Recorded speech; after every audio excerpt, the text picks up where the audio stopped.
The alarm system screamed across every military base on Earth at exactly 14:47 Universal Time. Commander. Daewon was drinking his third coffee of the day when the screens in front of him turned bright red. He dropped his cup and ran to the main display. 10 objects were coming toward Earth, moving faster than anything he had ever seen before. At first, Daewon thought they were asteroids. His team ran the calculations 3 times. Each time the answer was the same. These objects were not natural. They were guided. They were weapons. He grabbed the emergency phone and called the United Nations Space Command. His hands were shaking as he spoke. The 10 missiles entered Earth's atmosphere within seconds of each other. They did not slow down. They did not change course. They struck 10 cities across the planet with perfect accuracy. Seoul burned first. The explosion was so bright that people in Japan saw the flash across the ocean. Then New York disappeared under a cloud of fire and dust. Mumbai, São Paulo, Lagos, Jakarta, Cairo, Sydney, Moscow, and Mexico City followed within 3 minutes. Each missile carried enough power to erase a city from existence. The death count climbed into the millions within the first hour. Hospitals that survived were overwhelmed. Roads were destroyed. Communication systems failed. The world watched in horror as live feeds cut to static one by one. In Geneva, the Emergency World Council gathered in an underground bunker. President Han Sol of the United Earth Coalition stood at the head of the table. His face was gray. He had just learned that Seoul, his home city, was gone. His family was gone. But he could not break down now. Millions of people needed leadership. The room was silent except for the sound of incoming damage reports. General Kyung-soo spread satellite images across the table. Each impact site showed the same thing, a crater 5 kilometers wide and strange radiation that their sensors could not identify. This was not human technology. This was something else. 2 days passed in chaos. Rescue teams dug through rubble. Governments tried to maintain order. Scientists examined the debris from the missiles, finding materials that should not exist according to human physics. Then on the 3rd day, every screen on Earth turned on by itself. A face appeared. It was not human. The creature had 4 eyes arranged in a square pattern and skin that looked like polished stone. Its voice was translated automatically into every language on Earth. The being introduced itself as Ambassador Velcra of the Velcron Empire. The message was simple and cold. The Velcran Empire had decided that Earth would be integrated into their civilization. Humanity had 30 days to surrender completely. All weapons must be destroyed. All governments must dissolve. Earth would become a resource colony, and humans would work for the Empire. The ambassador called the 10 missiles a gentle warning. If humanity refused, the next attack would leave nothing alive. The transmission ended. For a moment, the world was silent. Then the anger came. In a military research facility deep under the Rocky Mountains, Dr. Young-mi was already working. She led a program called Project Prometheus, a secret group that had been preparing for alien contact for 20 years. Most people thought first contact would be peaceful. Young-mi had always prepared for the worst. Now her worst fears had come true. Her team had collected debris from all 10 impact sites. The Velcran missiles were powerful, but Young-mi noticed something important. The technology was advanced but not beyond human understanding. In fact, some of the design principles were inefficient. The Velcrans had built these weapons to scare primitive species, not to fight equals. Young-mi called President Han Sol directly. She told him that the missiles were meant to terrify, not to destroy. The Velcrans expected humanity to surrender immediately. They thought humans were like the other species they had conquered, scared and helpless. They had made a mistake. Military analyst Ji Wan had been studying the radiation signatures left by the missiles. She discovered something crucial. The missiles had come from a specific direction in space. By analyzing the decay patterns of the exotic particles, she could trace the path backward. She knew where the Velcrans had fired from. More importantly, Ji Wan found that the missiles had traveled through something called fold space, a method of faster-than-light travel. The journey had left traces like footprints in snow. If humanity could follow those footprints, they could find the Velcran fleet. President Han Sol called an emergency session of the World Council. Leaders from every surviving nation attended via secure video link. The room was filled with grief and rage. Some wanted to surrender to save what remained of humanity. Others wanted to fight even if it meant extinction. General Kyung-soo stood and presented the intelligence. The Velcrans were 8 light-years away. They expected to arrive in 30 days to a conquered planet. They had sent 10 missiles and a message because they did not think humanity could fight back. They treated Earth like humans might treat an anthill, something to be stepped on without a second thought. Han Solo listened to every opinion. Then he stood and walked to the window. Outside, the sky was still dark with smoke from Seoul. He thought about his wife and his children buried under 1,000,000 tons of rubble. He thought about the billions of people counting on him to make the right choice. He turned back to the council. His voice was steady and cold. Humanity would not surrender. Humanity would not beg for mercy. Humanity would do something the Velcrans did not expect. Humanity would strike back. The vote was unanimous. Han Solo addressed the world that evening. Cities were still burning. People were still digging through ruins, searching for survivors. But everyone stopped to listen. He spoke about the 10 cities that had fallen. He spoke about the millions who had died. He spoke about the Velcran demand for surrender. Then he made a promise. The Velcrans had struck first without warning and without mercy. They had shown humanity what they were capable of. They thought fear would make humans weak. They were wrong. Fear would make humanity angry. Fear would make humanity dangerous. Han Solo's final words were broadcast across every surviving communication system on Earth. They were recorded and would be played again and again in the years to come. He looked directly into the camera and spoke with absolute conviction. The Velcrans had taught humanity what their weapons looked like. They had taught humanity what their ships were made of. They had taught humanity where they were hiding. They had given humanity 30 days. Humanity would use every second. And when the time came, the Velcrans would learn what happens when you attack a species that refuses to die. The speech ended. Across the planet, people returned to work with new purpose. The time for mourning would come later. Now was the time for preparation. Now was the time for revenge. The world transformed overnight. Factories that had made cars now made weapons. Scientists who had studied medicine now studied alien technology. Every nation on Earth contributed everything they had. Money meant nothing anymore. Politics meant nothing. There was only one goal: survival through strength. Dr. Young Mi barely slept during those first weeks. Her team at Project Prometheus worked in shifts around the clock. They had pieces of Velcran missiles spread across a facility the size of 10 football fields. Every fragment was analyzed, tested, and reverse-engineered. What they discovered changed everything. The Velcran quantum lock guidance system was brilliant but predictable. It locked onto gravitational signatures, which meant it could not be jammed by traditional methods. However, Young Mi found a weakness. The system needed constant communication with its launch point to update targeting data. If that communication was cut, the missile would lose accuracy. Better yet, if that communication was traced, it would lead straight back to wherever the Velcrans were hiding. Engineer Taehyun led the team that built the tracing system. He had lost his brother in the Jakarta strike. He worked 20 hours a day, sleeping on a cot in his lab. His hands shook from exhaustion and too much coffee, but he refused to stop. Every hour mattered. Every minute brought the Velcran fleet closer to Earth. On day 9, Taehyun succeeded.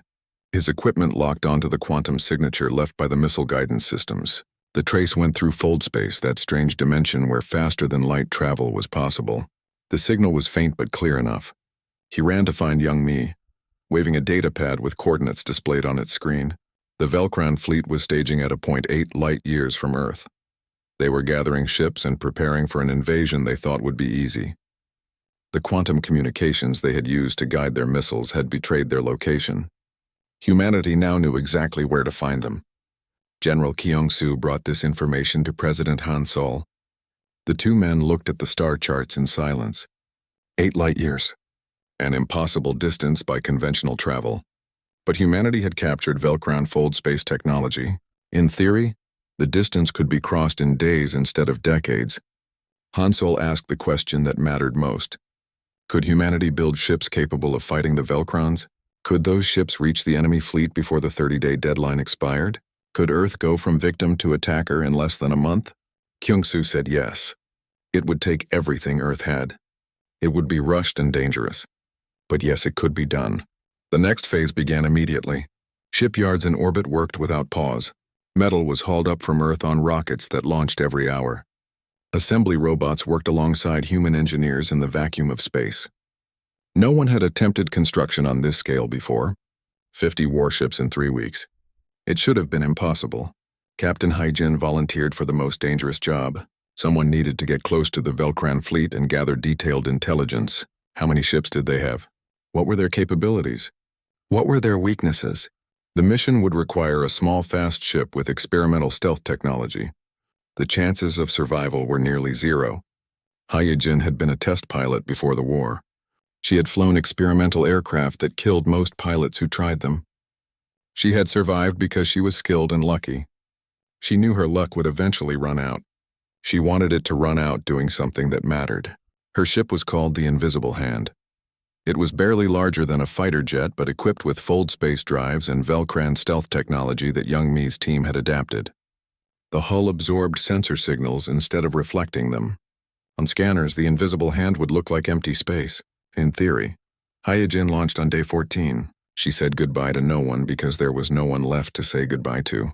Her family had died in soul. She left Earth alone, carrying humanity's hopes with her. The journey through fold space was strange. Normal space folded around her ship like paper. Distances that should have taken years passed in hours. Hyjin felt sick the entire time. Her instruments showed impossible readings. Space and time behaved in ways that human minds were not meant to understand. She ignored the nausea and focused on her mission. She emerged from fold space at the edge of the Velcran staging area. Her stealth systems activated immediately. She drifted like debris, engines cold, weapons powered down. Through her sensors, she watched the enemy fleet. There were 300 Velcran ships. They were enormous, each one the size of a city. They bristled with weapons. Their hulls were covered in armor that looked like black glass. They moved in precise formations, practicing maneuvers for the invasion of Earth. They were professional and efficient. They were also completely unaware that a human was watching them. Hyjin recorded everything. Ship classes, weapon placements, shield frequencies, communication protocols. The Velcrans broadcast constantly, sharing tactical data and status reports. They had no concept of communication security. Why would they? No enemy had ever gotten this close before. She listened to their transmissions for 6 hours. The Velcrans spoke casually about Earth. They discussed how they would divide the planet's resources. They made jokes about human resistance. They talked about Earth in the past tense as if the war was already over. As if billions of dead humans were just numbers in a report. Hyjin wanted to fire her weapons. Her ship had a single nuclear missile, small but powerful. She could kill thousands of Velcrans right now. But that would alert the fleet and waste the intelligence she had gathered. Her mission was information, not revenge, not yet. On her 6th hour of observation, Hyjin discovered something crucial. The Velcran fleet was not at full strength. Most of their ships were scattered across other systems, conquering other species. Only these 300 were allocated for Earth. The Velcrans did not think they needed more. They were arrogant. Better still, their defensive posture was lazy. Ships were parked close together. Patrols were predictable. They expected no threats. After all, the primitive humans on Earth could not possibly have faster-than-light travel. The humans could not possibly strike back. The humans were victims, nothing more. Hyjin gathered her data and prepared to leave. Getting in had been dangerous. Getting out would be harder. She would have to activate her fold space drive while inside the enemy fleet's sensor range. The energy signature might be detected. If the Velcrans saw her, they would know their surprise was ruined. She had no choice. She plotted the fastest course back to Earth and activated the drive. Space folded. The Velcran fleet vanished behind her. Alarms did not sound. No weapons fired. She had escaped undetected. The journey home took 4 days. When Hyjin emerged near Earth, she was greeted by a fleet of 50 human warships. They had been completed ahead of schedule. They were ready. She transmitted her data to the flagship and felt relief wash over her. She had done her job. She had survived. Admiral Boram received Hyjin's intelligence on the flagship Remember Sol. Boram had commanded naval vessels before the war. Now she commanded humanity's first space battle fleet. She reviewed the data 3 times, analyzing every detail. The Velcrans had 300 ships, but they were overconfident. Their fleet was concentrated in one location. Their defenses were weak. They expected to fight panicked civilians, not trained soldiers with advanced weapons. Every advantage they thought they had was actually a weakness. Boram called General Kyung-soo. She told him that humanity could win. The odds were against them, but victory was possible. All they needed was surprise and the will to do what was necessary. President Han Sol gave the final authorization. The Earth Strike Fleet would launch immediately. They would not defend Earth and wait for the Velkrans to arrive. They would travel to the Velkran staging area and attack first. They would hit the enemy so hard that the Velkrans would never threaten Earth again. The plan was approved unanimously. 23 days after 10 missiles had struck Earth, 50 human warships prepared to strike back. They carried 500 nuclear missiles. Each missile had been modified with Velkran shield-penetrating technology. Each missile was painted with the names of people who had died in the attack. 10 special missiles carried the names of the 10 destroyed cities. These missiles were different. They were bigger. They were stronger. They were meant to send a message that the Velkrans would never forget. The fleet launched in silence. There were no celebrations. No reporters covered the departure. Only those who needed to know were informed. The ships accelerated and vanished into fold space, heading toward an enemy that did not know death was coming for them. The fleet traveled through fold space for 4 days. Inside the ships, time felt wrong. Clocks ran normally, but the human mind knew something was strange. Space outside the windows looked like oil on water, swirling with colors that had no names. Some crew members could not look outside without feeling sick. Others could not look away. Admiral Boram walked through the flagship Remember Sol during the journey. She visited every section, speaking with her crew. Many of them were young, barely trained. Earth's military had been built for wars against itself, not wars among the stars. These sailors had been civilians a month ago. Teachers, students, parents. Now they were soldiers heading into a battle they might not survive. In the communications room, Officer Sang-woo monitored Velkran transmissions. The enemy fleet was still broadcasting constantly, completely unaware that death was approaching. Sang-woo listened to their conversations through translation software. The Velkrans talked about Earth like it was already conquered. They divided up mining rights. They argued about who would govern which region. They laughed. Sang-woo recorded everything. He wanted humanity to remember what the enemy had said. He wanted people to know that the Velkrans had felt no guilt, no mercy, no hesitation. They had killed billions and felt nothing but greed. When this was over, when humans asked if the response had been too harsh, these recordings would provide the answer. Pilot Yoonji spent the journey in the simulator, practicing attack runs over and over. She had flown cargo ships before the war, moving supplies between Earth and the Moon. She had never fired a weapon in combat. Now she would be leading the first wave of bombers against an alien fleet. She practiced until her hands could execute the maneuvers without thinking, until the attack pattern was burned into her muscle memory. Yoonji had lost everything in Jakarta. Her parents, her sister, her nephew who had just learned to walk. She had seen the footage of the strike, the way the city had simply vanished under fire and light. She did not think about revenge. Revenge was an emotion, and emotions made pilots sloppy. She thought about precision. She thought about making every shot count. On the 4th day, the fleet prepared to exit fold space. Admiral Boram gave her final briefing. The plan was simple because complicated plans failed under pressure. The fleet would emerge between the Velkran fleet and their sun. The light would blind their sensors for precious seconds. Human ships would launch all 500 missiles in the first minute. Then they would engage with directed energy weapons while the missiles found their targets. The goal was not to destroy the Velkran fleet completely. The goal was to hurt them so badly they would never want to fight humanity again. The goal was to kill enough Velkrans that Earth's name would be spoken with fear instead of contempt. 10 special missiles would target Velkran population centers on their colonies. These missiles carried 100-megaton warheads, more powerful than anything humanity had ever built before. They would kill millions. Boram had argued against including them. President Han Sol had overruled her. The Velkrans had killed civilians without warning. Humanity would respond in kind. An eye for an eye, a city for a city. The fleet dropped out of fold space at exactly the planned coordinates. The Velkran home system appeared on the screens. The enemy fleet was there. 300 massive warships floating in formation. Beyond them, a blue and green planet orbited a yellow sun. The Velkran homeworld. Billions of lives going about their day, unaware that everything was about to change. For 3 seconds, nothing happened. The Velkrans did not react. Their sensors were blinded by the sun behind the human fleet. Their combat computers did not recognize the signatures of human ships. Those 3 seconds of confusion were all Boram needed. She gave the order. Every ship in the Earth fleet opened fire at once. 500 missiles launched in a wave of fire and metal. The human ships had been designed for this single moment. Their entire purpose was to deliver these weapons. Nothing else mattered. The Velcran fleet reacted. Alarms screamed across 300 ships. Commanders shouted orders. Point defense systems came online. But the Velcrans were scrambling from a cold start. Their weapons needed time to charge. Their shields needed time to strengthen. Time they did not have. The first wave of missiles struck. Human engineers had studied the Velcran shields and found their frequency. The missiles passed through the shields like they were not there.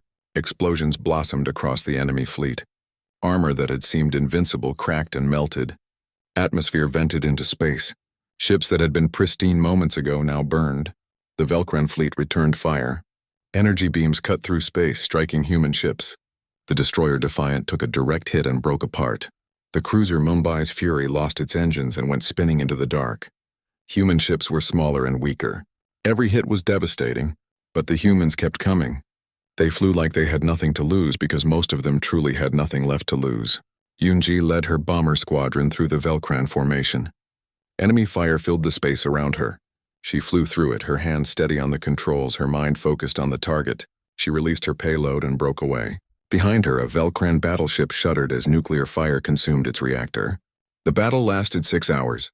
It was chaos and violence on a scale never seen before. Ships died on both sides. The space between the fleets became a graveyard of metal and bodies. Human tactics were unpredictable because humans had never fought a space battle before. They had no doctrine, no traditions. They simply fought to win. Admiral Boram watched the battle from her command chair. She had been a naval officer for 30 years. She had commanded ships in storms and conflicts. Nothing had prepared her for this. Every decision she made killed people. Every order sent someone's child or parent or friend to die in the cold of space. She forced herself to watch every death. She owed them that much. The tide of battle turned when the human fleet targeted the Velcran command ship. It was the largest vessel in their fleet, covered in communication arrays and sensor equipment. Sangwoo had identified it from the density of transmissions. Without it, the Velcran fleet would lose coordination. 20 human ships concentrated their fire on the command vessel. Its shields held for almost a minute. Then they failed. Nuclear missiles struck the hull. Secondary explosions ripped through the interior. The ship broke in half, both pieces tumbling away in different directions. The Velcran fleet lost formation. Ships stopped following tactical patterns and started acting independently. The humans pressed their advantage. Then came the moment Admiral Boram had been dreading. The 10 special missiles reached their targets. They did not strike the Velcran military fleet. They struck 10 population centers on Velcran colony worlds, cities with millions of civilians, cities with no military value. Boram watched the detonations on long-range sensors. 10 bright flashes. 10 cities erased. The same number of cities the Velcrans had destroyed on Earth. The same level of devastation. The same amount of death. Boram felt sick. She had just killed millions of people who had never threatened Earth. Civilians who might not have even known about the attack on humanity. She had killed them because her president ordered it. Because humanity demanded revenge. She reached for the communication controls. It was time to send the message. Boram's face appeared on every Velcran screen and display. Her voice was broadcast on all their frequencies. She looked tired. Her uniform was torn. Blood from a minor injury marked her forehead. She looked like what she was, a soldier who had just fought a terrible battle. She spoke in clear, simple words. The Velcrans had fired 10 missiles at Earth as a warning. Humanity had fired 10 missiles at Velcran worlds as an answer. Humanity could have fired 500. Humanity could have destroyed the Velcran homeworld completely, just as the Velcrans had planned to destroy Earth. Humanity had chosen mercy. But that mercy had limits. Boram told the Velcrans to remember this day. Remember that humanity protects its own. Remember that patience should never be mistaken for weakness. Remember that the species they thought were primitives had just crippled their fleet and killed their people. The Velcrans had wanted to teach humanity to fear them. Instead, they had taught humanity where they lived. The transmission ended. The battle was over. The Velcran fleet was broken. 50 ships had been destroyed. 100 more were damaged. The rest retreated, jumping to fold space and running for safety. The human fleet did not pursue. They had accomplished their mission. Admiral Boram gave the order to return home. The surviving ships formed up and prepared for the journey back to Earth. They had lost 12 vessels in the battle. Thousands of crew members would never see home again. Captain Dong Hyun of Jakarta's Revenge had rammed his dying ship into a Velcran cruiser, sacrificing himself to ensure the mission succeeded. As the fleet entered fold space, Boram looked at the casualty reports. Human and Velcran deaths combined ran into the millions. This was not glory. This was not honor. This was simply what had to be done to survive. She hoped Earth would remember that.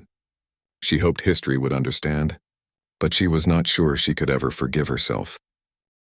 The Earth fleet limped home through fold space. Inside the damaged ships, medical teams worked around the clock. Dr. Jae-hyun moved from patient to patient, treating burns and injuries. The physical wounds would heal. The psychological wounds would take much longer. Many crew members could not stop shaking. They had killed people, not soldiers in ships but civilians on planets. The 10 special missiles had erased cities full of families and children. Those deaths would haunt them forever. Jae-hyun treated their bodies but could not heal their souls. Some trauma could not be fixed with medicine. Tactical Officer Min Seo spent the journey documenting everything for the historical record. She interviewed crew members while their memories were fresh. She recorded their words without editing or judgment. Future generations would need to know what this war had cost. They would need to understand that victory was not clean or simple. A young engineer named Hyun-woo told Min Seo about the moment his ship was hit. The hull breached. 3 people were sucked into space before the emergency doors sealed. He had known all 3. One had been his friend since childhood. Hyun-woo had watched through a window as his friend tumbled into the dark, freezing and dying within seconds. He said he could still see it when he closed his eyes. A pilot named Soo-bin described what it felt like to fire missiles at the Velcran ships. She said it was like a video game at first, just targets on a screen. Then she saw the explosions. She realized each explosion meant hundreds or thousands of deaths. People burning, people being torn apart, people dying because she pressed a button. Soo-bin told Min Seo she was not sure she could ever fly again. The thought of sitting in a cockpit made her feel sick. Admiral Boram sat alone in her quarters for most of the journey. She had written personal messages to the families of every crew member who had died. Over 3,000 messages. Her hand cramped from writing. She could have used a computer, but that felt wrong. Each person deserved a personal note. Each death deserved acknowledgement. She thought about the 10 missiles she had fired at Velcran cities. President Han Sol had given the order, but she had pressed the button. The responsibility was hers as much as his. 200 million Velcrans had died because of those 10 missiles. Some of them had been children. Some had been elderly. None of them had been soldiers. Boram understood why it had been necessary. The Velcrans needed to know that attacking Earth came with a terrible price. They needed to feel the same pain they had inflicted. But understanding did not make it easier. She had blood on her hands that no amount of water could wash away. On the 6th day, the fleet emerged from fold space near Earth. What they saw made some of the crew cry. Every ship in Earth's defense fleet was there, arranged in a corridor of honor. Civilian ships surrounded them. Thousands of vessels from every nation. The space around Earth was filled with humanity, waiting to welcome their defenders home. There were no parades, no celebrations. Earth knew the cost of victory. The fleet docked at the orbital stations in silence. Crew members disembarked and were met by medical teams and counselors. Many collapsed from exhaustion. Others refused help, too numb to feel anything. Admiral Boram was the last to leave her ship. She stood on the deck of Remember Sol and looked out at Earth. The planet was still wounded. Cities were still rebuilding. But Earth survived. Humanity survived. She took a deep breath and walked toward the airlock. She had to report to President Han Sol. She had to face what she had done. While humanity processed the aftermath of the battle, the rest of the galaxy watched with shock. The Velcran Empire had been expanding for 3 centuries. They had conquered 47 different species. None had ever fought back effectively. None had ever struck the Velcrans in their home territory. Until now, Species across a dozen star systems received the transmission that Admiral Boram had sent to the Velcrans. They watched it over and over. Some were inspired. Some were terrified. All of them realized that something had changed. A new power had emerged. A species that refused to be conquered. The Keltheran Federation was the first to reach out. They were a group of 12 species who had banded together for mutual protection against the Velcrans. For generations, they had fought a defensive war, barely holding their territory. They had never imagined striking back. Ambassador Sujin received the Keltheran message at the United Nations building in New Geneva, one of the few cities not destroyed in the attack. The Keltherans offered alliance. They offered trade. They offered friendship. More importantly, they offered information. They told humanity everything they knew about the Velcran Empire. The news was not good. The Velcrans were wounded but not defeated. The fleet humanity had destroyed was only a small portion of their military. The Velcran Empire controlled hundreds of worlds. They had thousands of ships. They had resources beyond imagination. And now they had a reason to hate humanity with every fiber of their being. The Keltherans warned that revenge would come. The Velcrans were a proud species. They could not allow the destruction of their fleet to go unanswered. They would gather their strength and return to Earth. Next time they would not be arrogant. Next time they would be prepared. President Hansol listened to the warning and thanked the Keltharans for their honesty. He asked what humanity needed to do to survive the coming storm. The Keltharans told him that Earth needed allies. Earth needed technology. Earth needed time to prepare. They offered to help with all three. Back on Earth, the rebuilding continued. The 10 destroyed cities were being reconstructed, but they would never be the same. Memorials were built at each impact site. Massive structures of black stone that listed every name of every person who had died. 10 billion people would visit these memorials in the years to come. General Kyung-soo was promoted to Supreme Commander of Earth Defense Forces. His first order was to expand the fleet. 50 ships had been enough to hurt the Velcrans. They would need 500 to defend against retaliation. He mobilized every resource Earth had. Shipyards multiplied. Training programs expanded. Humanity prepared for the next war. Engineer Tae-hyun worked with Keltheran scientists to improve human technology. The fold space drives that humanity had reverse-engineered from Velcran missiles were primitive compared to what the Keltherans had developed. With their help, human ships could travel faster and farther. New weapons were designed. New defenses were created. Dr. Young-mi focused on understanding Velcran psychology. She studied their culture and their history. She learned that the Velcrans respected strength above all else. They believed the strong had the right to rule the weak. Humanity's counterattack had earned their respect but also their hatred. The Velcrans would return because their honor demanded it. 3 months after the battle, a message arrived from Velcran space. It was not a threat. It was a proposal. The message came from someone who called herself Empress Velcra. She had taken power after the previous government fell in shame following the military disaster. Velcra's message was direct. The Velcran Empire had underestimated humanity. They had paid a terrible price for that mistake. The Empress proposed a treaty. Non-aggression, mutual recognition of borders. The Velcrans would leave humanity alone if humanity left the Velcrans alone. It was not friendship. It was not peace. It was an agreement between two powers that had hurt each other badly enough to want to avoid more pain. President Hansol faced the most important decision of his life. The entire world watched as he considered the proposal. Some people wanted to reject it. They wanted revenge for the billions who had died. They wanted to continue the war until the Velcran Empire was destroyed completely. Others argued for acceptance. Humanity had proven its strength. The message had been sent. Continuing the war would cost millions more lives. Earth had a chance to rebuild in peace. That chance should not be wasted. Hansol consulted with his advisors. He spoke with Admiral Boram, who told him that humanity could not win a prolonged war with the Velcrans. Earth's surprise attack had worked because the Velcrans were unprepared. Next time would be different. He spoke with General Kyung-soo, who said that Earth needed decades to build a fleet strong enough to truly challenge the Empire. Finally, Hansol made his choice. He called for a global referendum. Every human on Earth would vote on whether to accept the Velcran Treaty. This was too important for one person to decide. Humanity would choose its own future. The vote took place over 3 days. Billions of people cast their ballots. When the counting finished, the result was clear. 73% voted to accept the treaty. Humanity chose peace, but it would be an armed peace. Earth would never be defenseless again. President Han Sol sent the response to the Velkrans. Humanity would accept the treaty with conditions. The Velkrans must pay for their attack, not in money but in technology and resources. They must publicly acknowledge that they had struck first without provocation. They must agree that any Velkran ship entering human space would be destroyed without warning. And they must agree that if they attacked any other species, the treaty would be void and humanity would respond. The Velkrans agreed to every condition. They had no choice. The alternative was continued war against an enemy that refused to die.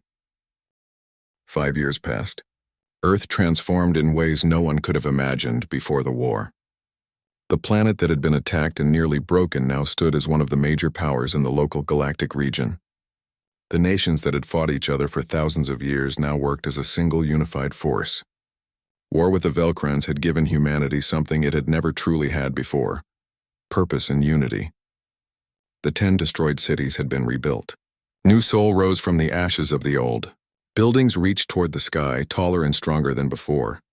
At the center of the city stood the Memorial of Names, a structure of black stone that covered 10 square kilometers. Every person who had died in the missile strikes was listed there. Their names were carved in letters that could be seen from orbit. The memorial was never empty. Someone was always there, remembering. Ambassador Su Jin stood in her office in the newly constructed diplomatic tower, looking out at the ships passing overhead. 5 years ago, seeing alien vessels near Earth would have caused panic. Now it was normal.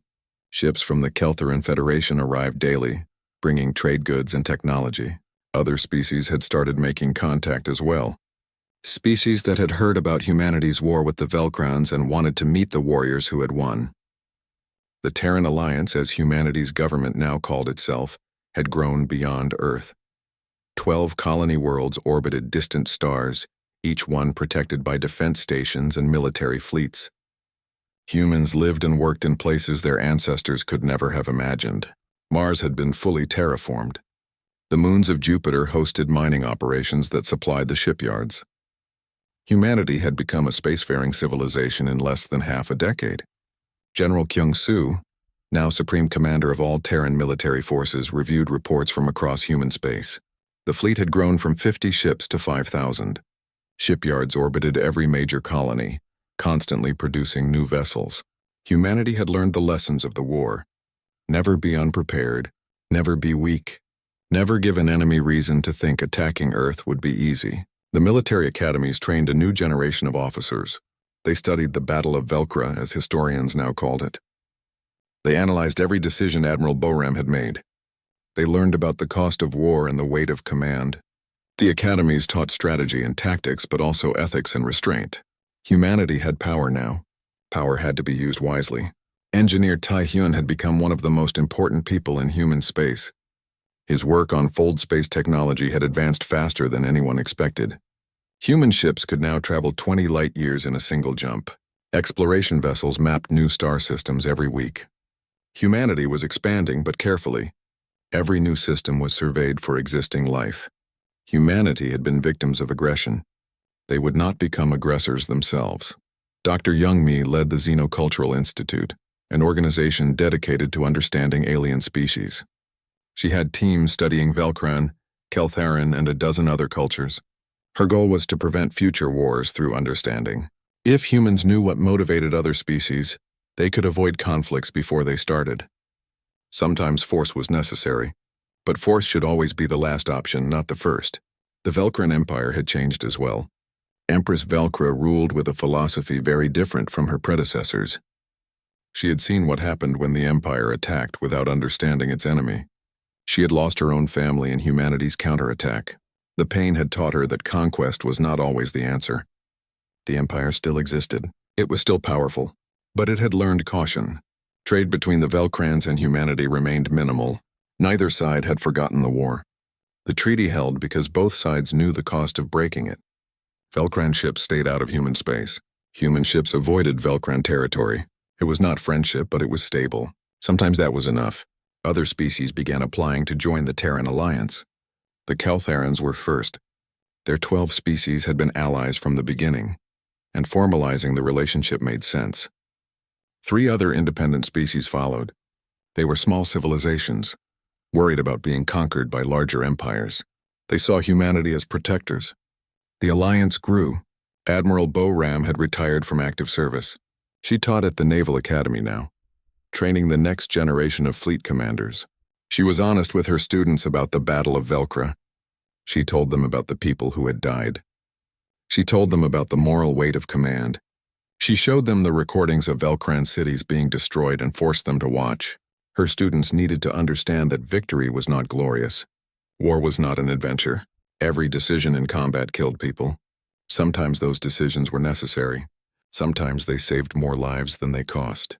But commanders had to live with the consequences. Bo-Ram told her students that if they could not accept that burden, they should choose a different career. Captain Haya-Jin commanded the exploration vessel Discovery. Her mission in the war had made her famous, but she avoided attention. She preferred the quiet of deep space, mapping systems that no human had ever seen. She had found 3 habitable worlds in the past 2 years. Colonies were being established on all 3. She took pride in building rather than destroying. On the anniversary of the missile strikes, Earth observed a day of remembrance. All work stopped. People gathered at memorials across the planet. President Han Sol, now in his 2nd term, gave a speech at the Memorial of Names in Seoul. He spoke about the billions who had died. He spoke about the courage of those who had fought back. He spoke about the responsibility humanity now carried as a major power in the galaxy.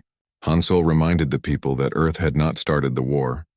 The Velcrans had attacked without provocation, but humanity had responded with devastating force. The 10 missiles fired at Velcran cities would always be a source of debate. Some called it justice. Others called it revenge. Han Sol said it was both, and humanity had to live with that complexity. He spoke about the future. The Terran Alliance was strong and growing. But strength alone was not enough. Humanity needed to be wise. They needed to be fair. They needed to remember what it felt like to be victims, so they would never victimize others. Power and compassion had to exist together. Without compassion, humanity would become no better than the Velcrans had been. After the speech, a young cadet named Jiho approached Admiral Bo-Ram. He had just graduated from the academy and would be shipping out to his first assignment the following week. He asked the question that everyone wondered about. Would the Velcrans attack again? Would there be another war? Bo-Ram looked up at the sky. Defense satellites orbited overhead, watching for threats. The orbital fleet stood ready to respond to any danger. Humanity was prepared in a way they had never been before the war. She told Jiho that the Velcrans might attack. They might decide that their honor required revenge. Other threats might emerge. The galaxy was large and dangerous. Peace was never permanent. But the Velcrans would remember what happened the last time they struck Earth. They would remember the human fleet appearing in their home system. They would remember their cities burning. Bo-Ram said that humanity's response to the 10 missiles had sent a message to every species in the galaxy. The message was simple and clear. Humanity does not start fights.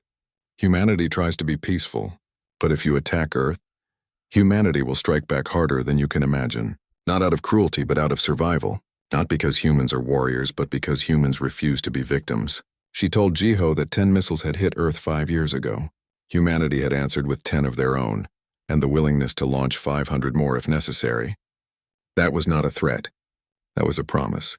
A promise that humanity would defend itself and its allies with every weapon available. Jiho asked if that made humanity like the Velcrans. Bo-Ram shook her head. The difference was in who struck first. The difference was in the mercy shown. The difference was in what came after. The Velcrans had attacked to conquer and enslave. Humanity had responded to survive and protect. After the battle, humanity had offered peace. That difference mattered. She looked at the young cadet with the eyes of someone who had seen war and knew its cost. She told him that his generation would have to maintain the peace. They would have to be strong enough to deter attacks but wise enough to avoid unnecessary conflicts. They would have to remember the lessons of the war while building a better future. Bo-Ram's final words to Jiho were simple. Humanity had been attacked by an empire that thought humans were primitive and weak. That empire had learned the truth the hard way. Humans were not aggressive by nature, but when threatened, when their families and homes were destroyed, humans became the most dangerous species in the galaxy, not because they were stronger or smarter, but because they refused to give up, ever. The sun set over New Sol. The memorial of names glowed softly in the darkness, lit by eternal flames that represented each destroyed city. Above, the stars shone brightly. Among those stars, human ships patrolled, human colonies grew, human civilization expanded. The species that had nearly been wiped out 5 years ago now reached toward infinity. 10 missiles had hit Earth. Humanity had struck back harder. The galaxy would never forget. Neither would humanity. The memories of that day, the pain,